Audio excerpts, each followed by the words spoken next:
आथिखालखौ जों मोजां खालामनो हायाबा इयुनखौ मोजां जाहैगोन होननानै मिजिंथिनायाबो गोब्राब। गोरोबथानि बेफोर सुफुं जायाखै। जोंनो सुफुंना होयोबा नोंथांमोनजों जों दङ, नङाबा जों गैया। लामाया ओंखारगोन आंहा फोथायनाय दङ जेब्ला जों ज' जायो।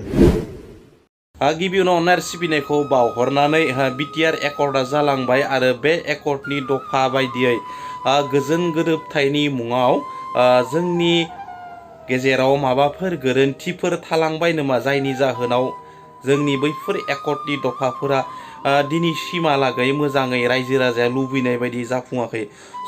लोगोसे बेनि अनगायैबो जोंनि जोहोलाव फोरखौ जोबथेसालियाव जोबना दोननाय आरो बैफोर दिनैहालागै एकर्डनि दफा बायदियै लिरनाय थानाय बायदियै बैफोर दफा बायदियै बिथांमोननि उदां जानो गोनां खोथाफोरा मा जाखोना मायबाफोर जोंनि गेजेराव गोरोन्थि थानायनि थाखाय बैफोर जोहोलावफोरा दिनै जोबथेसालिनिफ्राय बारग'नो हायाखै नामा, बेफोरखौ गासैखौबो मिथिना मोनगोन। नैबे भिडिअखौ गासैखौबो नोंथांमोना जुदि नायजोबना लायोब्ला अब्ला नोंथांमोना दसे सम होनानै बे भिडिअखौ गासैखौबो नायजोबना लागोन होननानै आं आसा खालामो।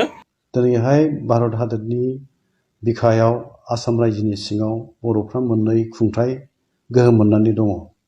मोनसेया 6 सिडिउलनि गेजेरजों बिटिआर खुंथाइ, मोनब्रै जिल्ला आथिखालाव मोनबायानो जाबाय।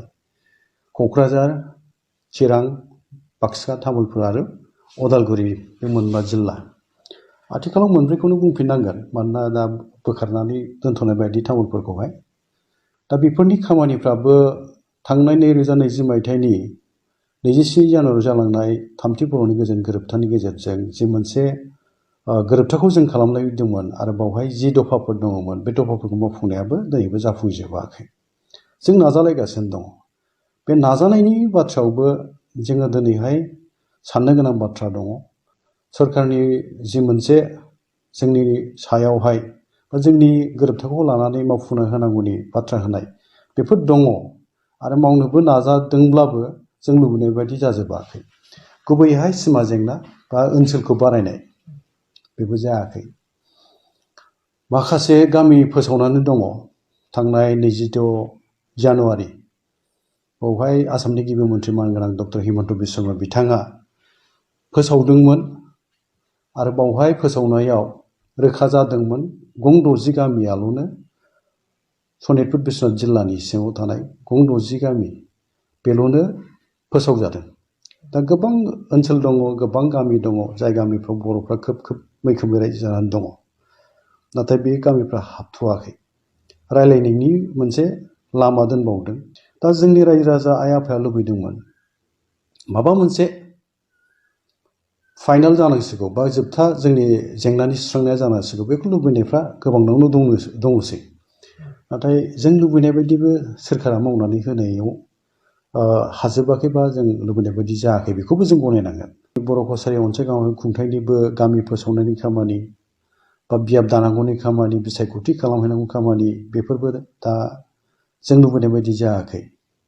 आरो जोंनि रां मोननांगौफ्रा, रां बावजायाव जों जेरैबायदि रां मोननांगौमोन बर' कसारि अनसायग्रा खुंथाइया, बेखौबो जोङो लुबैनाय बायदि मोनाखै। मानोना गामियानो दाबो सोरखारनि खान्थि बायदि फोसावजायाखै। दा बर' बिजोंनि बिजाबनि बाथ्राफोरनि जेंनाखौथ' खोनादोंबो, नाथाय बियो माब्रै जाहैगोन, बोरै लांनो नागिरदों, बियो समबो लाबावगोन।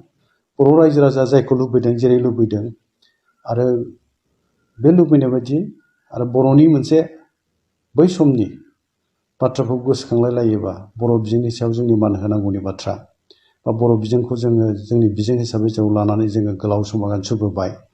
दा बेफोरखौ लानानै गोबाङानो गोबां बाथ्रा बुङो। दा बेखौ बिथा खालामनानै बा नोजोर होनानै बर' बिजोंखौ लानानै आवगायनांगौआ बा बर' बिजोंखौ मान होनांगौआ बा बर' बिजोंजों जोङो सोलोंथाइ लानांगौआ आरो आथिखालनि भारत हादरनि निउ एजुकेसन पलिसि बुंनो थाङोबा NEP नि बाथ्रा, बेफोरजों जों बोरै खाब जानानै खामानि मावनांगौ, बे बाथ्राफ्रा बावहाय फैयो। दा ओंखायनो जों जायखौ थांखि लाहैगोन बेयो मोजां थांखि जानांगौ आरो बयजोंबो आजावजाथाव जानांगौ आरो जों बेवहाय खौसे जानानै थांनांगोन, बेखौ आं लुबैयो। दा गासै सोरबिथिंखौ नायनानै नोंथांनि सोंनायाव बर' हारिनि दानि थासारि हालोद आरो इयुन नोजोरखौ बुंनो थाङोबा आरो आंनि बुंनो गोनां बाथ्राया बे, आथिखालखौ जों मोजां खालामनो हायाबा इयुनखौ मोजां जाहैगोन होननानै मिजिंथिनायाबो गोब्राब। दिनैनि समखौ जोङो मोजां खालामना लानो हाखायाबा इयुनखौ मोजां जाहैगोन होननोबो गोब्राब। जे थांखांनाय बोथोरफोर जाय समफ्रा जोंनि थाखाय गिलु बालुमोन, सोमावसारनायजों जोङो बिदाय होबोबाय थांबाय, बे सोमावसारनायनि गेजेरजों मा मोनबोखो मा मोनबोदिया, मा गोमाजाबोखो, बर' हारिखौ खौसे खालामनानै सोमावसारबोनायाव गोबां जोंनि गेजेरनिफ्राय आगोमा बर' सुबुंफोरखौ जोङो बा जोंनि बिर जोहोलावजोफोरखौ जों खोमाना लांबोबाय। जोङो दिनैनि समावहाय बर' हारिनि गोजोननायनि बा मोजांथार माबा मोनसे जाफुंथारबाय होननानै जों बिखा बुंनानै बुंनो हानायनि दा बे सम नङा आरोबा गोजोनथाव सम जादों होननानै बुंनो लुबैया। आरो जोङो बर' हारिया दिनैहाय बुंनो थाङोबा सा सानजा भारताव बयनिख्रुइबो देरसिन ट्राइबेल हारि। नाथाय बे ट्राइबेल हारिनि हालोदा दिनै मा जानो थांदों बेफोर साननो गोनां बाथ्रा। जों खौसे जानानै मोजाङै खामानि मावलायलायोबा गोबां दिगावनो जोङो आदाय खालामना लानो हानायबो खाबु दं। ज' जानो हायैनिबो गोबां जाहोन थानो हागौ, जाय जाहोनखौ लानानै बिथांमोनहा गावसोरनि गेजेराव बिजिरलायो सावरायलायो, बा राजखान्थि गोहोनि थाखायनो जानोबो हागौ, राजखान्थिनि गोहो सेलायलायनायनिबो बाथ्रा फैनोबो हागौ। बेवहाय बिजिरनानै नायनो गोनां बाथ्रा। नाथाय आं नुनायाव फैगासिनो थानाय लकसभा जि बिसायख'थि फैगौ आरो बिनि बोसोरसे उनावनो 2024 मायथाइयाव लकसभा जागोन आरो 2026 मायथाइयाव एसेम्बलि इलेक्सन फैगोन। बेफोरखौ दानिफ्रायनो नोजोर होखानानै जोङो जोंनि गेजेराव मेकानिजम माखासे बानायोबा बा जोंनि गेजेराव सावरायलायनानै मोनसे गोग्गो बिथांखि लानानै खौसेयै खामानि मावोबा जाफुंनि बाथ्रायानो गैया, आं बिदि मोनदाङो आरोखि। जोङो जेरावहाय बेसेबांबा गोबाव समनिफ्राय क'क्राझार लकसभायाव देरहाबाय थाबोदोंमोन, जोङो लासैसिन खेबनै जेननाया बे सैथो माने जोंनि थाखाय बिजिरना नायफिननो गोनां बाथ्रा बायदि आं सानो आरोखि। आरो गोरोन्थिया बहा जाखो, बे गोरोन्थिखौ जों मानो सुद्रायनो हाया आरो गोरोन्थिखौ सुद्रायनानै जों मानो ज' जानो हाया, बेफोर बाथ्रा फैयो आरोखि। बेनो बाथ्राया सैथोआ। जों खौसेथि गैयिनि थाखाय दिनै NDP बिदा फंबायफोर जायफ्रा जोबथेसालियाव दङ, रन्जन दैमारि बिथांनि बाथ्रा आरो गोबां जोंनि मावथिफोर जायफ्रा जोबथेसालियाव जोबजानानै दं, सोरबाया जिउ साजा होजानानै दङ, बेखौ बख'नांगौब्ला सागान होगिरिफोर गोरोबथायाव 2020 मायथाइनि 27 जानुवारि गोरोबथा, बिटिआर गोरोबथा, बेनि सागानगिरिफ्रा ज' जानानै भारतनि गाहाय मन्थ्रि आरो नखर बिफान मन्थ्रि बिथांमोनजों रायज्लायहैयोबा लामाया थारैनो ओंखारगोन बेखौ नुयो। आरो आसामनि गिबि मन्थ्रि मानगोनां डक्टर हिमन्त बिश्व शर्मा बिथांखौबो जोङो नारसिननायनि बाथ्रा बुंनो हायैनि बाथ्रायानो थानो हाया। जों ज' जायोब्ला, नाथाय जोङो गोबां दिगाव गोबां जाहोनाव जोङो ज'आनो जानो हाबोआखिसै, जायनि जाहोनाव जों नारसिननो हाया, बेबो जाहैबाय। आरो जोंनि जेंना जेथोखौ लानानै जोङो बुंनो हायो, सरकारखौ नारसिननो हायो, खाबुआ फैयो जिहेतु सावरायनायनि जे जोंहा नैबे दाबि दावा सुस्रांजायाखै, नैबे दफाफ्रा एकर्डनि बा गोरोबथानि बेफोर सुफुंजायाखै, जोंनो सुफुंना होयोबा नोंथांमोनजों जों दङ, नङाबा जों गैया, बेफोर बाथ्राखौ बुंनायनि लामा फैयो आरोखि।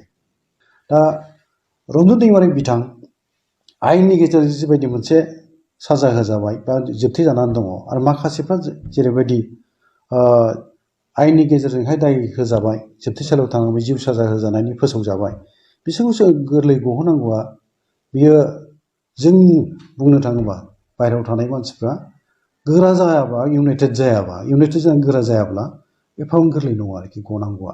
लामाया ओंखारगोन आंहा फोथायनाय दङ, जेब्ला जों ज' जायो आरो जेब्ला गासै सागानगिरिफ्रा थांनानै जोंनि भारत हादरनि मानगोनां गाहाय मन्थ्रि नरेन्द्र मदि बिथां आरो नखर बिफाननि मन्थ्रि भारत हादरनि अमित शाह बिथांमोनखौ जोङो खावलायहैयोबा लामाया थारैनो माबा मोनसे फैनो हागौखौबो नुनाय जायो। आरो मोनसेया जाहैबाय जोङो ज' जानायखौ खोन्थानो हागौ, मानि गोनां बेसेन मोननांगौआबो गोब्राब। बावहाय थांनायनि सिगां जों ज' जानो हानायनि माबाफोर खोन्थानो हायाबा बेबो जे बेसेन मोनगोन एसे साननो गोनां बाथ्रा।